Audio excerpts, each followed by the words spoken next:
இப்போ பொங்கலுக்கு 3000 தருவேன், போய் ரேஷன் கடையில் மண்டியை போட்டுக்கிட்டு நில்லு. ஒரு முளை கரும்பு தருவானா, அப்படியே ஒரு முளை கயிறு தருவான், வாங்கி தூக்கில் போட்டு தொங்கு தொங்கு. பிறந்தவன் இந்த கடலம்மா மாநாடை போட்டு, அதுக்கு நான் பேசினால் உங்களுக்கு எங்க புரியாது போய்விடுமோ என்று பயந்து படம் போட்டு போட்டு காட்டிக்கிட்டு இருக்கேன். ஏன்னா நீ படம் காட்டுறவனுக்கு போய் படங்க இது ஆடல் பாடல் படம் இல்ல, ரொம்ப அவசியமான அர்த்தமுள்ள படம். அதை பார்த்தா பாடையில போவ, இதை பார்த்தா பல்லாண்டு நல்லபடியா வாழ்வ. அது 100க்கும் மேற்பட்ட திமிங்கலங்கள் செத்து வெளியில வந்துச்சு பார்த்தேன். இதெல்லாம் யாரு? எங்கேயும் இல்ல, நம்ம ஊர் கடற்கரை தான் தம்பி. இது நம்ம ஊர் கடற்கரை தான். எதுக்கு இத்தனை லட்சக்கணக்கான மீன் செத்து ஒதுங்கி இருக்கு? அணுக்கசிவு, அணிக்கழிவு. நீ நச்ச உள்ள விட்ட, அது தின்னுட்டு அது பொதுவாரு வாழ முடியல, வெளியில வந்து கிடக்குவார், செத்து கிடக்குவார். பாரு எப்படி செத்து மிதக்குது பாரு. அது செத்து மிதக்குது உடனே விஷத்தை. நீ இதே மீனை கொஞ்சம் கொஞ்சமா தின்னு கொஞ்ச நாளைக்கு அப்புறம் சாவ. ஏன்? அங்க போகுது, நஞ்சு போகுது. இதை தடுக்கணும். எப்போ உன் பிள்ளை என்னைக்கு வர்றானோ அன்னைக்கு தான் தடுக்கப்படும். பாரு, இப்ப நீ நினைக்கிற ஒரு போத்தலை தூக்கிட்டு அப்படி போடுற. நான் ஆட்சிக்கு வந்தவரன்னு போட்டுறேன் பார்ப்போம், 6 மாசம் உள்ளதுக்கு போட்டுருவேன். நீ நினைக்கிற நீ எல்லாம் உண்மையிலேயே என் தம்பி தங்கை தானே. இந்த கேரளாவுக்கு வண்டி எடுத்துட்டு போடா, சாலையில ஒரே ஒரு போத்தலை போட்டுறா பார்ப்போம். எங்கிருந்து வருவான்னு தெரியாது, காவல்துறை இல்ல, மக்கள் ஏய் எடு கிளம்புவான். ஒரு சீம கருவேலை இல்ல, ஒரு பிளாஸ்டிக் நெகிழி இல்ல. ஏன்? என் தம்பி சொன்ன மாதிரி நல்ல ஆத்தாளுக்கு, நல்ல அப்பனுக்கு, அந்த பிறந்து அந்த மண்ணின் மகன் வாழ நெய்தல் படை பாத்துக்க. இந்த நெய்தல் படை காட்டுறேன். இந்த நெய்தல் படை எல்லாம் சொல்லுவான், என்ன நெய்தல் படைன்னு. டே அங்க போடா, நீ ஆத்தால போய் அக்கா தங்கச்சி சாகிறத தாலி இருக்கிறத வேடிக்கை பார்த்த. நான் வந்திருக்கிறது அக்கா தங்கச்சி தாலி இருக்கிறது இல்ல, தாலி அறுத்தவன் தலைய இருக்க வர்றேன். நீ இந்த சேட்டை மயிரெல்லாம் வேற எங்கேயாவது வச்சுக்க. இங்க பாரு நெய்தல் படை காட்ட. பலாயிரக்கணக்கில் மீனவர்களை எடுக்கிறேன். எங்க வேற யாருக்கும் வேலை இல்ல. நெய்தல் படையில மீனவர்களுக்கு கல்வி தகுதியெல்லாம் கேட்கல. படகோட்ட தெரியுமா, நீச்சல் தெரியுமா, வா படைக்கு பயிற்சி கொடுக்குறோம். எப்படி? உலகத்தில் சிறந்த பயிற்சி கொடுக்குறோம். கருவியை கையில கொடுக்குறான், போடா மீன பின்னாடியே போடா. அவன் தொட்டா தூக்குடா.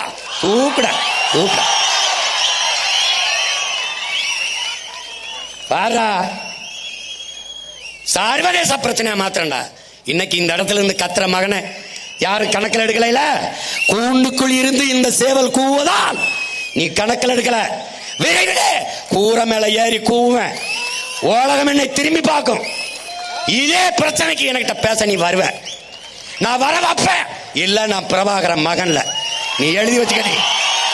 நீ பாரு, நீ பாரு, உனக்கு ஒரு திமிர் வரணும். ஒரு நாள் உண்மையிலே யார் தெரியுமாடா? நம்ம உலகத்தின் முதல் கடற்படை கண்ட அரசேந்திர சோழனின் பேரனும் பேத்தியலும்டா. கடற்படை கண்ட பெருமாவீரன் பிரபாகரனின் பிள்ளைகள். இன்னைக்கு தாண்டா அது இந்திய பெருங்கடல் வாங்கிப்பின்றான். அது சோழன் லேகடா, படகோட்டி விளையாடிட்டு இருந்திருக்காண்டா நம்ம பாட்டேன் அரசேந்திரன், அவன் பிள்ளைகள்டா. நம்ம கட்டம்டா நெய்தல் படைய. காற்று எப்படி மாசுபடுது பார்த்துட்டேன். காற்று மாசால என்ன? புவி வெப்பமாகுது. புவி வெப்பமால என்ன? கடல் கொந்தளிக்குது, கொதிக்குது. இப்ப இது என்ன? கடல் நெகிழி மாசு. இப்ப இந்த நெகிழிங்கிறது என்ன? நீ பாக்குற இதை நெகிழி, ஆங்கிலத்தில் பாலித்தீன்கிறோம், பிளாஸ்டிக் குலைமம், தமிழ்ல குலைமம். இவை ரெண்டையும் இதனால ஒழிக்க முடியுமா? முடியாது. 4 நூற்றாண்டுக்கு முன்னாடி நம்ம இந்த பிளாஸ்டிக், இந்த நெகிழி குப்பையில் இருந்தோமா? இந்த பை இருந்துச்சா? நம்ம அம்மா கையில பிளாஸ்டிக் குடம் இருந்துச்சா? இந்த நாற்காலியில் தான் உட்கார்ந்து இருந்தியா நீ? இது இல்லாம நம்ம வாழ்ந்தது இல்லையா? அப்போ இதை தடை செய்யாமல் கிளீன் இந்தியாங்கிறது எவ்வளவு பெரிய ஏமாற்று என்பதை நீ பார்க்கணும். இப்ப இந்த நெகிழி குப்பை பாரு, உன்னால நம்ப முடியுதா பாரு. இது மண்ணோடு மண்ணா மக்கி போக 50,000 ஆண்டுங்கிறான் ஒருத்தன், 5 லட்சம் ஆண்டுங்கிறான் ஒருத்தன், 50 லட்சம் ஆண்டுங்கிறான் ஒருத்தன். இதுல இருந்து என்னது? இது எவனும் பார்த்ததில்ல, பார்க்க போறதும் இல்ல, பார்க்கறதுக்கு இருக்க போறதும் இல்லை. யாருக்கும் தெரியல மண்ணோடு மக்கி போறதுக்கு. அதுல என்ன சொல்றான்? பூமியை அழிக்க அணுகுண்டு போட தேவையில்லை, பிளாஸ்டிக் பாலித்தீனே போதுங்கிறான். அணுகுண்டு உடனே அழிவை தரும், இது கொஞ்சம் கொஞ்சமாக அழிவை தரும், ஆனால் உறுதியாக அழிவை தரும். பாரு, இப்போ இந்த நெகிழி குப்பையை பார்த்துக்க, எங்க போகுது பாரு. நீ எங்கே போட்டாலும், தரையில் எங்கே போட்டாலும் இறுதியாக போய் சேர இடம் உன் தாயின் மடிதான். நல்லா கவனி, பார்த்துக்க. கடலுக்குள்ள என்ன இருக்குன்னு பார்த்துக்க, எங்க போய்கிட்டு இருக்குன்னு பாரு. இதுல என்ன சொல்றாரு நம்முடைய ஐயா கவி பேரரசு வைரமுத்து? ஆழி ஆழி நெகிழியின் அகழியாக மாறிவிட்டதுங்கிறத. நதியில் எங்கே நீர் ஓடுகிறது? நெகிழிதான் ஓடுகிறது. கடலுக்குள் மீனின் எண்ணிக்கையை விட நெகிழியின் எண்ணிக்கை அதிகமாகிவிட்டதுங்கிறது. இந்திய நிலப்பரப்பு எவ்வளவு பெரிது? இந்த இந்திய நிலப்பரப்பை போல 3 மடங்கு கடலுக்குள் பிளாஸ்டிக் நெகிழி குப்பைகள் கிடக்கிறதுங்கிற. இதை பார்த்து உனக்கு வீட்டில் நிம்மதியா தூக்கம் வந்துருச்சுன்னா என்னை மறந்துடுறா, இல்லைன்னா என்னை தேடி வாடா. இங்க பாரு, இது எப்படின்னா நுண்ணிய நெகிழி. இது மொத்தமா நீ பார்த்த தானே, இது துகள். இது கடல் சூப்புங்கிறான். கடலுக்குள்ள கண்ணுக்கு தெரியாது. இந்த ஒரு போத்தலில் மட்டும் 1 லிட்டர் கடல் நீரில் மட்டும் 10,000 1 லட்சம் நுண்ணிய நெகிழிகள் இருக்கு. 10,000 1 லட்சம் இந்த போத்தலுக்குள்ள மட்டும். இதனால என்னென்ன பிரச்சனை கொஞ்சம் பார்த்தே வாங்க. என்ன பிரச்சனைன்னு பாரு என்னென்ன பண்ணுது பாரு. இது என்ன ஆகுதுன்னா பல லட்சக்கணக்கான பல கோடிக்கணக்கான உயிரினங்களை கொண்டு குவிச்சிருது. நெகிழி சூப் ஆயிடுச்சுங்கிறான். எப்படி நீங்க சின்னதா ஒரு காய்கறியை வெட்டி போட்டு கோழி கறியை நெருக்கி போட்டு சூப் வைப்பியா அப்படின்ட்டு, இதுக்குள்ள இருக்கிற எல்லா உயிரினங்களும் தின்னு செத்துருது. இதுவரை எவ்வளவு?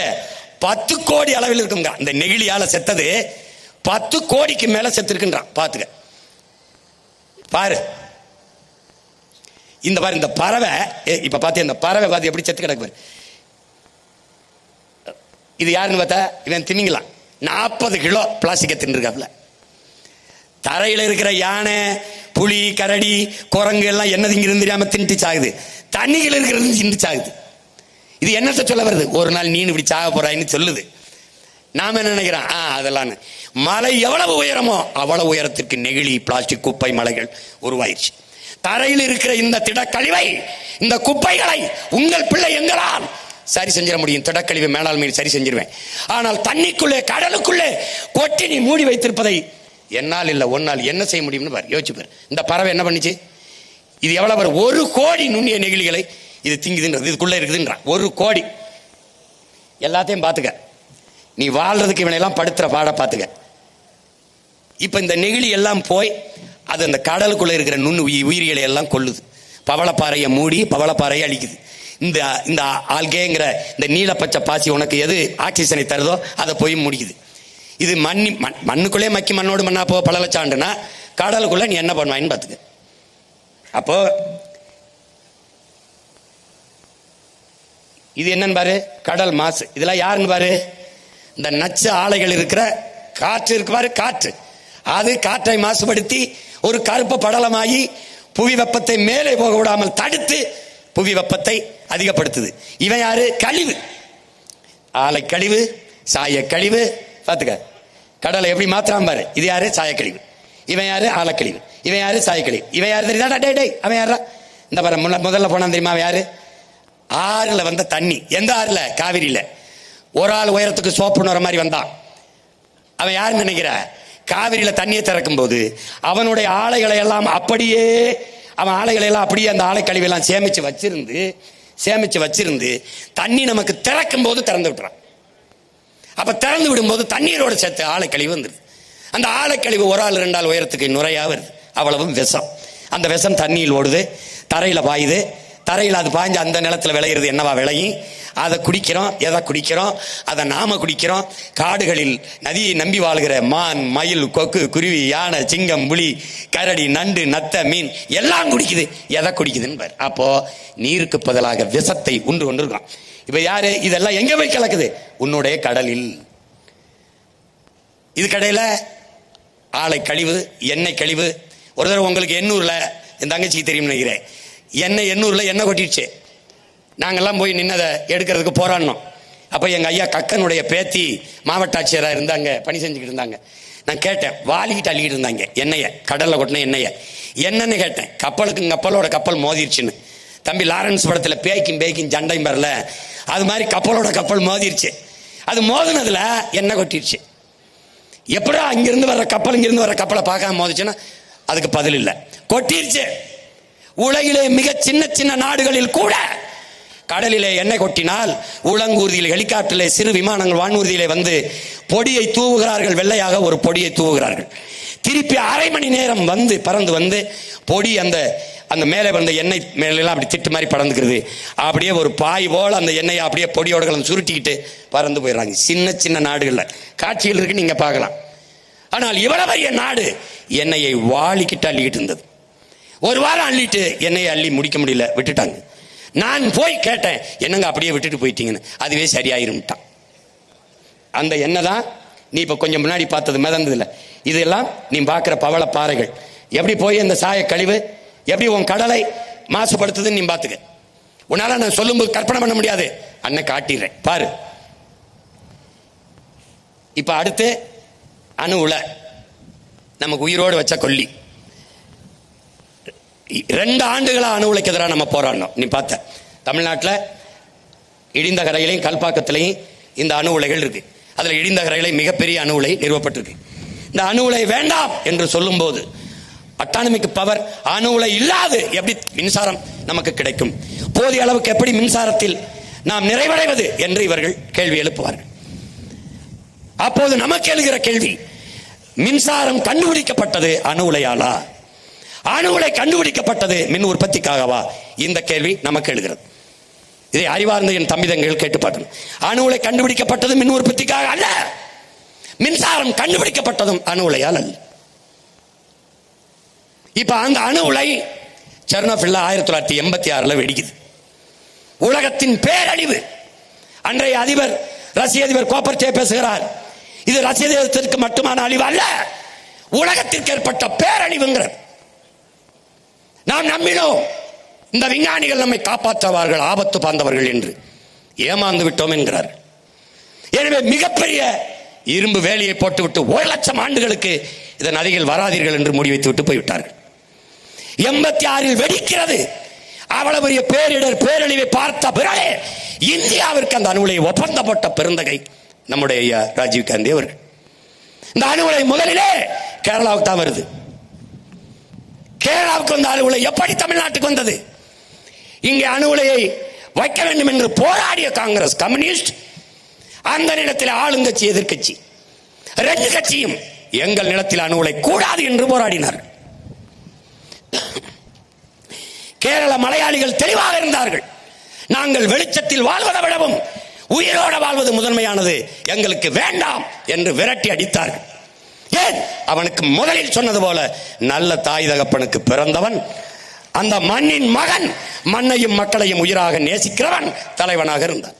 இங்கே இந்த நிலத்திற்கு இனத்திற்கு சம்பந்தமில்லாத தரகர்கள், புரோக்கர்கள் தலைவர்களாக, அதிகாரிகளாக, ஆட்சியாளர்களாக இருந்ததால் என் நிலம் அழிவதோ, என் ஆத்தாளப்பன் சாவதோ, என் இனம் படுகொலை செய்யப்படுவதோ, அழிவதை பற்றி அவர்களுக்கு கவலை இல்லை, அனுமதித்தார்கள். என்ன நடந்தது? அவனுக்கு அணு உலை அமைப்பதல்ல நோக்கம், அணு பூங்கா அமைப்பதுதான் அவனுடைய நோக்கம். அணு குண்டின் மீது அமர்ந்திருப்பதும் அணு உலைக்கு அருகில் குடியிருப்பதும் 2 ஒன்றுதான். இது அண்ணன் சொல்லல. உலகிலே பாதுகாப்பான அணு என்ற ஒன்றே கிடையாது, இதையும் அண்ணன் சொல்லல, அணு விஞ்ஞானிகளே சொல்றான். இப்ப இதுல அணு உலை வெடிக்க வேண்டியதில்லை, வெடிக்க வேண்டியதே ஒண்ணுமில்ல. அணு உலையை குளிர்விக்கணும், அணு உலையை குளிர்விச்சுக்கிட்டே இருக்கணும். அந்த அணு உலையை குளிர்விக்க பீச்சு தண்ணி அடிக்கிறான் பார், அந்த தண்ணீர் கடலுக்குள்ள போய் கலக்கும். ஒன்னு ஆறுல விடணும், கடற்கரை ஓரத்தில் கட்டுவதற்கு காரணமே அந்த தண்ணீரை கடலுக்குள் விடுவதற்கு தான். விடுவதால என்னன்னு பாரு, என்ன நடக்குதுன்னு பாரு. உனக்கு இதுல காட்சிப்படுத்தல, தனியா மறுபடியும் தேர்தல் போட்டு காட்டுறேன் பாரு. இந்த அணு உலையை பீச்சி அடிக்கிற தண்ணீர் இப்படி தரையில பட்டுச்சுன்னு வச்சுக்கடா, அதுல ஒரு புல்லு முளைக்கும். அந்த புல்லை மாடு மேயும். அந்த மாடு மெஞ்சோட மாட்டுல இருந்து பால் வருது. அந்த பாலை கறந்து அதுல இருந்து தயிர், நெய், மோர், வெண்ணெய், நெய்யை எடுத்து ஒரு கண்ணாடி போத்தல்ல அடைச்சு அதை மூடிய திரியிட்டு ஒரு இருட்டு அரைக்கில வச்சு கதவை பூட்டிட்டு இந்த போத்தலை உள்ள வச்சு நான் பகல் போல எரியுங்கிறான். இவ்வளவு போயும் அந்த அணு கதிர் குறையல. இந்த அணு கதிர் வீச்சு என்பது நன்கு கட்டப்பட்ட காங்கிரீட் மதில் சுவரை 1,00,000 கிலோமீட்டர் வேகத்தில் ஊடுருவி கிழித்துக் கொண்டு வெளியேறுங்கிறான். அப்ப சதை எம்மாத்திரம் பாரு, பார்த்துக்கிட்டே இங்க பாரு, காட்டுறேன் பாரு, ஒவ்வொன்னா பாரு பாரு. இந்த அணு உலை இதை குளிர வைக்க, இது வெளி புறத்தோட்டம், உள்ளுக்குள்ள பாரு தண்ணீர் குளிர வச்சுக்கிட்டே இருக்கான் பாரு. இந்த தண்ணீர் எங்க உண்டி விடுவான்? கடலுக்குள்ள விடுவான். இது யாரு? செர்னோபில் வெடிப்பு. அதுக்கு முன்னாடி வந்தது எது? புகுஷிமா. இது ரெண்டையும் பார்த்த பிறகும் கூட இவங்க வெளிப்பட்டதா தெரியல. வெடிப்புக்கு பிறகு இதனால என்ன? இது யாரு? இங்க இதெல்லாம் யாரு பார்த்த? 100க்கும் மேற்பட்ட திமிங்கலங்கள் செத்து வெளியில வந்துச்சு பார்த்த. இதெல்லாம் யாரு? எங்கேயும் இல்ல, நம்மூர் கடற்கரை தான் தம்பி. இது நம்மூர் கடற்கரை தான். எதுக்கு இத்தனை லட்சக்கணக்கான மீன் செத்து ஒதுங்கி இருக்கு? அணுக்கசிவு, அணுக்கழிவு. நீ நச்ச உள்ள விட்ட, அது தின்னுட்டு அது பொதுவாரு வாழ முடியல, வெளியில வந்து கிடக்குவார், செத்து கிடக்குவார். பாரு எப்படி செத்து மிதக்குது பாரு. அது செத்து மிதக்குது உடனே விஷத்தை. நீ இதே மீனை கொஞ்சம் கொஞ்சமா தின்னு கொஞ்ச நாளைக்கு அப்புறம் சாவ. ஏன்? அங்க போகுது, நஞ்சு போகுது. இதை தடுக்கணும். எப்போ? உன் பிள்ளை என்னைக்கு வர்றானோ அன்னைக்கு தான் இது தடுக்கப்படும். பாரு இப்ப பாரு, இதெல்லாம் தெரிஞ்சுக்காம நீ எனக்கு ஓட்டு போட்டு ஒன்றும் பயன் இல்லை. தெரிஞ்சுக்க போட்டா போடு, போல என்ன போய் எவனுக்கோ போடு. இது தெரிஞ்சுக்கிட்டு இல்ல அண்ணன் வந்தா தான் நாடு மக்கள் நல்லா இருக்கும்னா என்னை நாடு, என்னை தேடு, என்னுடைய விவசாயிக்கு ஒரு ஓட்ட போடு. புரியுதா? ஆனா நான் செய்வது என் பிறவி கடமையை செய்றேன். நான் இந்த இனத்தில் உன்னோட பிறந்துட்டேன், உன்னை விட்டு போக முடியல, அதனால செய்யறேன். ஏன்? எனக்கு முன்னவன், என் ரத்தவன், என் தலைவன் இந்த பணியை செஞ்சான். அவனுக்கு முன்னவர்கள் செய்தார்கள். இதை நான் எனக்கும் பின்னவர்கள் செய்வார்கள். வெல்வோம், இதெல்லாம் சரி பண்ணுவோம். பாரு இப்ப இது என்ன? இப்ப என்னன்னு பாரு, இது யாருன்னு பாரு. இப்ப அந்த கசிவு உள்ள போய், சாயக்கழிவு ஆழக்கழிவு உள்ள போய், இந்த நச்சு எல்லாம் போய் எப்படி கடல்வாழ் உயிரினங்கள் செத்து ஒதுங்குன்னு பாக்குற. 30 விழுக்காட்டு உணவை நிறைவு செய்வதவன் யார்? அவன் தான். அவன் ஏன் இப்படி செத்து போனமானா அதை பத்தி பேச மாட்டான். இப்ப நான் பேசணும், கவனமா இரு. இது யாரு? அணுக்கழிவு. பல ஆயிரக்கணக்கான டன் எடை உள்ள அணுக்கழிவு. இந்த அணுக்கழிவை பூமிக்குள்ள புதைக்கணும், புதைச்சு வைக்கணும். எப்படி? இந்த உலைய பாரு, இது என்னன்னு பாருதியா? இங்க பாரு, நன்கு கட்டப்பட்ட அந்த அலுமினிய தகடுக்குள்ள அப்படி கொட்டி மேல ஒரு தகடை வச்சு வெல்டிங் வச்சு அப்படி பலாயிரம் அடி பூமியை தோண்டி அதுக்குள்ள போட்டு புதைச்சு மூடும். அப்படி மூடி வைக்கிற இந்த அணுக்கழிவு 50,000 ஆண்டுகளுக்கு அதன் வீச்சு குறையாதுங்க. எப்படா பூமிக்குள்ள வெல்டு வச்சிருக்கான் பாரு, இதை ஆழ குழி தோண்டி புதைத்தும் 50,000 ஆண்டுகளுக்கு அதன் வீச்சு குறையாதுங்க. ஒரு வேளை நாமெல்லாம் செத்த பிறகு, இன்னைக்கு 2500 ஆண்டுக்கு முன்னாடி இங்க வாழ்ந்திருக்கான் தமிழர்னு தோன்றாம்பார் கீழடியில, அப்படி தோண்டினான்னு வச்சுக்க என்ன யோசிச்சுக்க. இப்ப இந்த அணுக்கழிவை இங்கே புதைக்காதை என்று இந்த நிலத்தில் நின்று போராடிய ஒரே மகன் ஓ அண்ணன், நான் ஒருத்தன் தான். இதே தூத்துக்குடியில் வந்து போறான், இங்க இருக்கிறான். எவனும் ஆயுதம். ஏன்? எவனுக்கு இதை பத்தி தெரியல, அவனுக்கு தேவையும் இல்லை. ஏன்? எனக்கு இது ஒரே ஒரு நிலம்தான் இருக்கிறது, இது மண்ணல்ல, என் அன்னையின் மடி என்பதால், என் தாயின் மடி என்பதால் தவித்தேன், துடித்தேன், போராடின. இங்க வைக்க கூடாது என்றும் போராடினவன இந்திய ஒன்றிய அரசு கர்நாடகாவில் இருக்கிற கோலார், அங்க தங்கவே இல்லை, வேலை இல்லை, அங்க தோண்டப்பட்ட அந்த பகுதியில் புதைக்கலாம் என்று முடிவெடுக்கல, கருத்து சொல்லிச்சு. கருத்து சொன்னதற்கு மொத்த கர்நாடகாவில் எல்லாரும் அவனவன் கட்சி கொடியை கீழே போட்டுவிட்டு கர்நாடக மாநில கொடியை தூக்கிட்டு வீதிக்கு வந்துட்டான். புதைக்கலாம்ங்கிற கருத்து, அதோட அந்த கருத்தை அப்படியே புதைச்சிருச்சு ஒன்றிய அரசு. இப்ப எங்க இருக்கு? இந்த கழிவை என் நிலத்திலே இடிந்த கரையிலேயே புதைக்கலாம் என்று இருக்கான். எப்போ? நான் இருக்கிற வரை தோன்ற குழியில் இவங்கள புதப்படைய ஒளிய ஒரு காலத்திலும் புதைக்க முடியாது. எவ்வாறு? இது யாரு? நம்முடைய ஐயா, தமிழ் அறிவியலின் அடையாளம், பெருமதிப்பிற்குரிய பெருந்தகை நம்முடைய ஐயா அப்துல் கலாம் அவர்கள். அணு உலையை ஆதரித்த பெருந்தகை. கடைசியாக ஆதரிச்சு பேசுற ஒவ்வொரு இடத்துலயும் அவர் என்ன சொல்றாரு? காற்றாலை மின்சாரமும் சூரிய ஒளி மின்சாரமும் தான் சுற்றுச்சூழலுக்கு பாதுகாப்பானது, ஆபத்தில்லாதது என்று சொல்லி சொல்லி முடித்தார். அணு உலையை ஆதரிக்கிறார். ஏன்னா அவர் விஞ்ஞானி, அவர் நாட்டின் மிக உயர்ந்த பதவியில் இருந்தவர், மறுக்க முடியாது. ஆனாலும் அவர் காற்றாலை மின்சாரமும் சூரிய ஒளி மின்சாரமும் தான் சூழியலுக்கு, சுற்றுச்சூழலுக்கு பாதுகாப்பானது என்று சொன்னார். அந்த இடத்தில் அவர் பிள்ளைகள் நின்று கொண்டோம். காற்றாலை, சூரிய ஒளி, கடல் அலை மின்சாரத்தில் நாங்கள் தண்ணீரை அடைவோம், அணு உலை தேவையில்லை. உனக்கு புரியுதுன்னு நினைக்கிறேன்.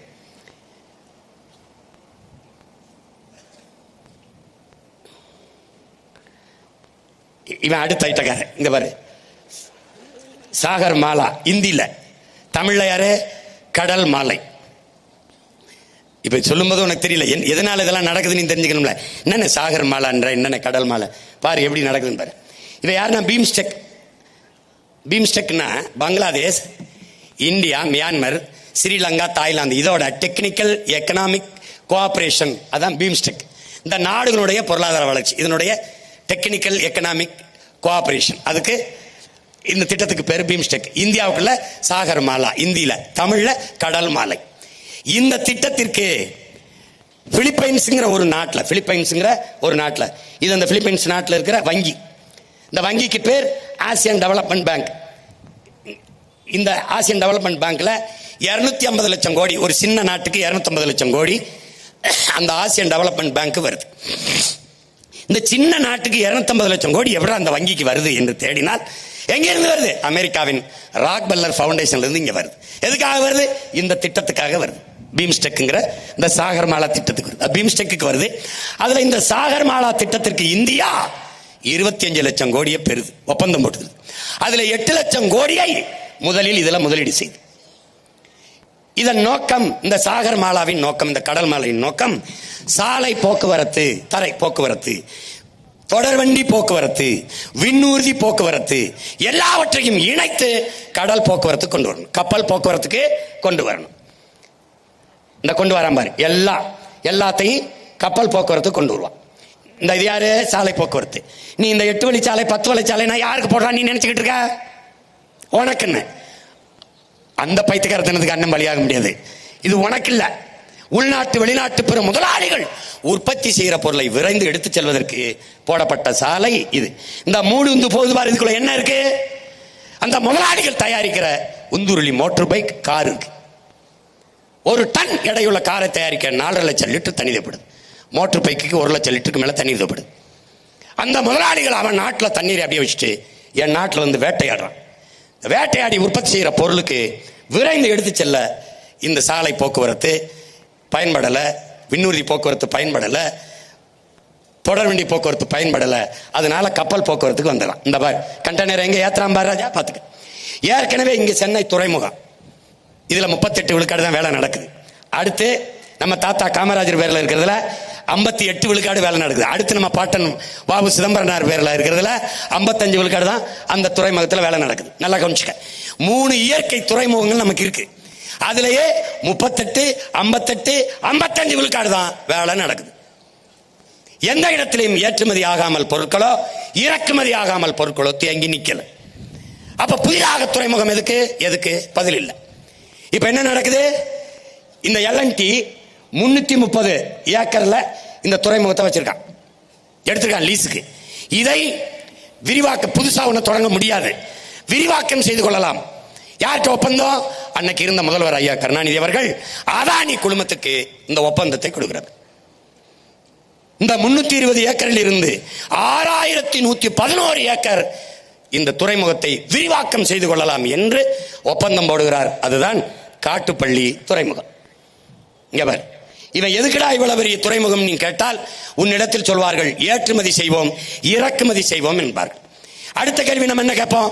எதை ஏற்றுமதி செய்வீர்கள், எதை இறக்குமதி செய்வீர்கள்? என் நாட்டின் என் நிலத்தின் வளத்தை எல்லாம் ஏற்றுமதி செய்வார்கள். பாரு, மீத்தேனு, ஈத்தேனு, நிலக்கரி எல்லாவற்றையும் ஏற்றுமதி செய்வார்கள். எதை இறக்குமதி செய்வார்கள்?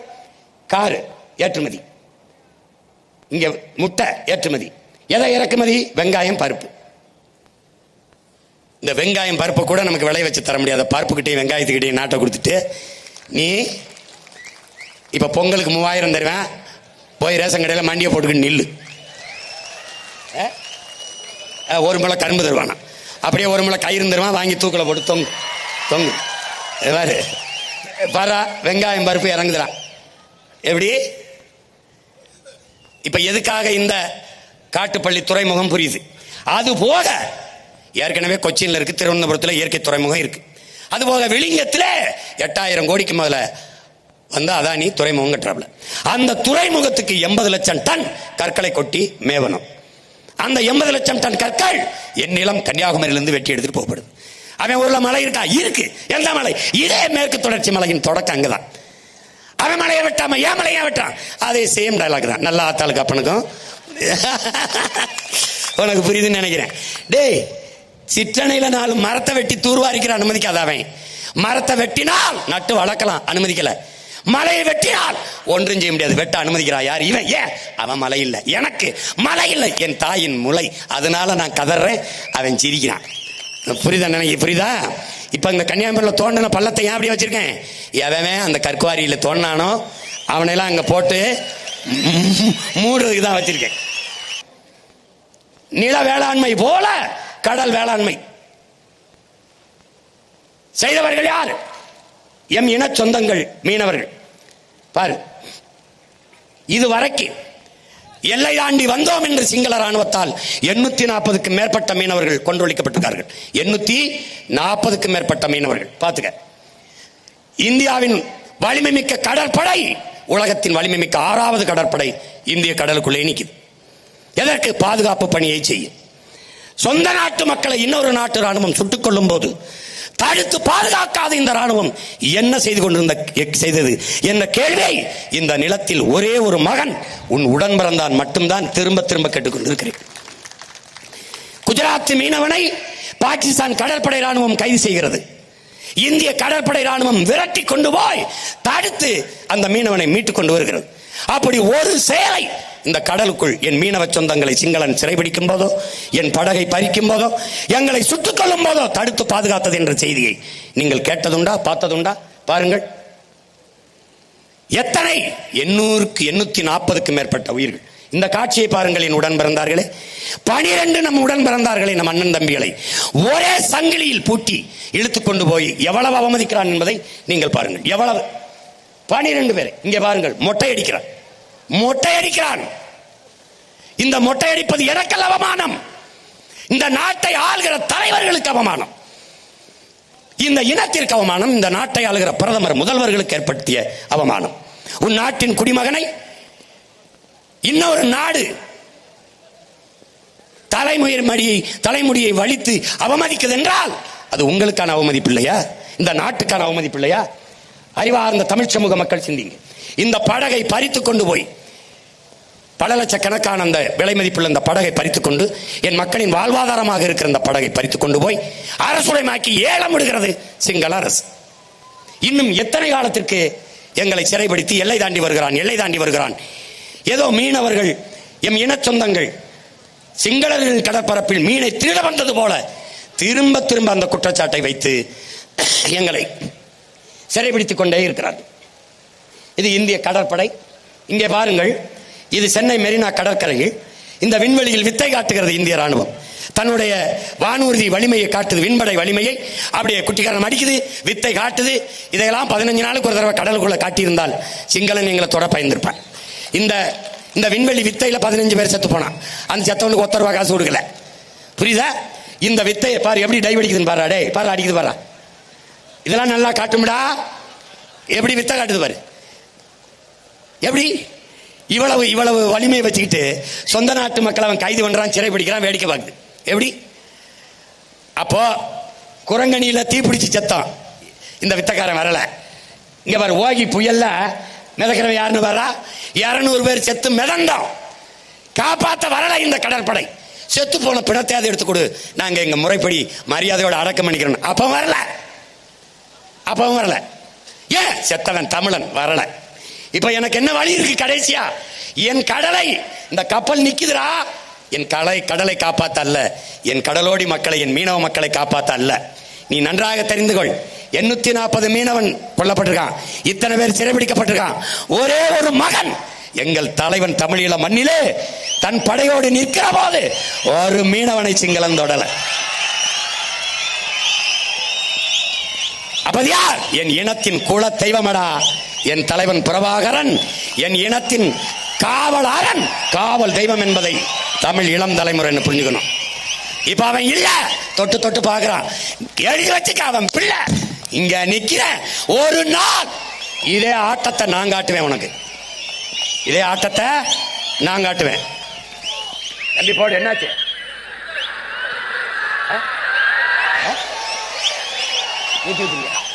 ஓராடே ஓரா, போடு. எவாரா உன் உடன் பிறந்தானுக்கு, நீ பெற்ற பிள்ளைக்கு எனக்கு இருக்கிற ஒரே வாய்ப்பு என்னுடைய ராணுவம் என்னை காப்பாத்தல, என் மக்களை, என் கடலை காப்பாத்தல. நீ கோஸ்ட் கார்டுன்னு போட்ட அது வேஸ்ட் கார்டு ஆயிடுச்சு. உன்னுடைய ரோந்து படை, உன்னுடைய கடலோர காவல் படையெல்லாம் பத்தல. இப்ப பிரபாகரமாக என்ன செய்யறேன், நெய்தல் படை என்ற ஒன்றை கட்டுறேன். வாழ நெய்தல் படை பாத்துக்க, இந்த நெய்தல் படை கட்டுறேன். இந்த நெய்தல் படை எல்லாம் சொல்லுவான், என்ன நெய்தல் படுறேன்னு. டே அங்க போடா, நீ ஆத்தால போய் அக்கா தங்கச்சி சாகிறத தாலி இருக்கிறத வேடிக்கை பார்த்த.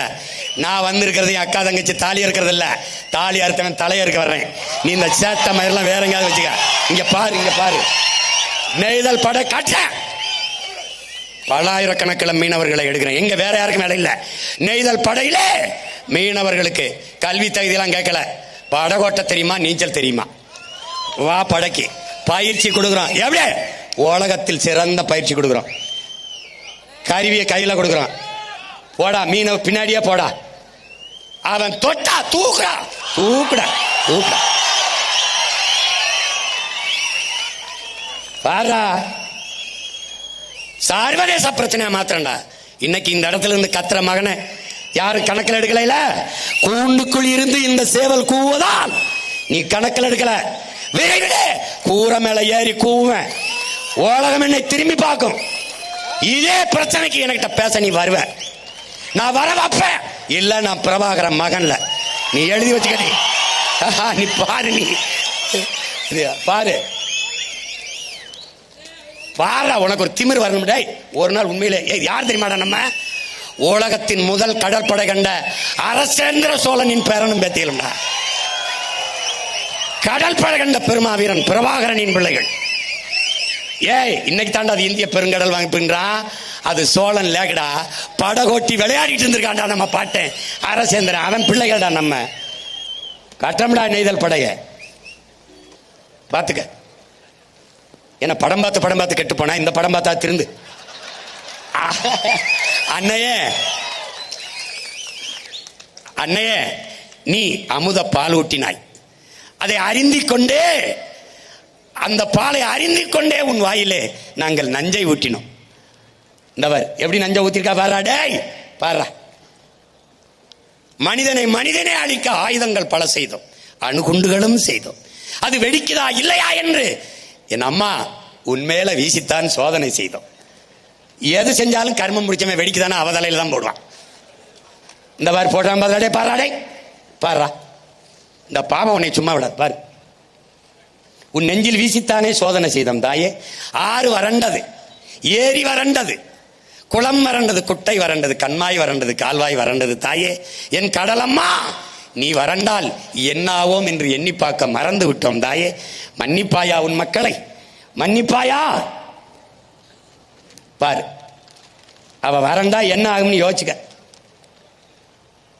உன் மக்களை மன்னிப்பாயா தாயே, என் அம்மா கடலம்மா மன்னிப்பாயா.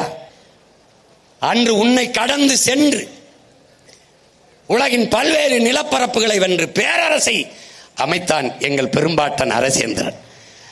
அவன் பேரன் அன்னையே உன் மடியில் நின்று, பிரபாகரன் என்ற பெருமரவன் உன் மடியில் நின்று படை கட்டித்தானே என் மண்ணையும் மக்களையும் மானத்தையும் காத்து நின்றான். நீ அந்த ஒற்றை உயிர், ஒற்றை செல் உயிரான அந்த உயிரை நீ பிறப்பிக்கவில்லை என்றால் உலகத்தில் இத்தனை பிரச்சனைகள் உனக்கு வந்தே இருக்காதே தாயே. அந்த ஒற்றை செல் உயிரினத்தை இந்த தாய் அன்று பிறப்பிக்காமல் இருந்திருந்தால் அவளுக்கு இத்தனை பிரச்சனை வந்திருக்காது. அதனால் என் அம்மா கடலம்மா, உன்னையும் இந்த மண்ணையும் மக்களையும் காப்பாற்றுவதற்கு வலிமையை தா. வாழி ஆழி எங்கள் ஆதி தாயே, ஆழி தாயே, வாழ்க நீ, வாழ்க.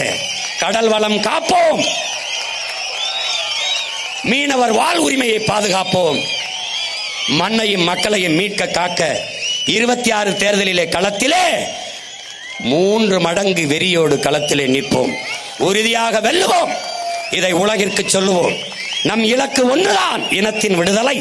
இனம் ஒன்றாவோம், இலக்கை வென்றாவோம். தமிழ் தாய் வாழ்க, தலைவர் பிரபாகரன் வாழ்க, வாழ்க நீயே ஆளி தாயே. நன்றி, வணக்கம்.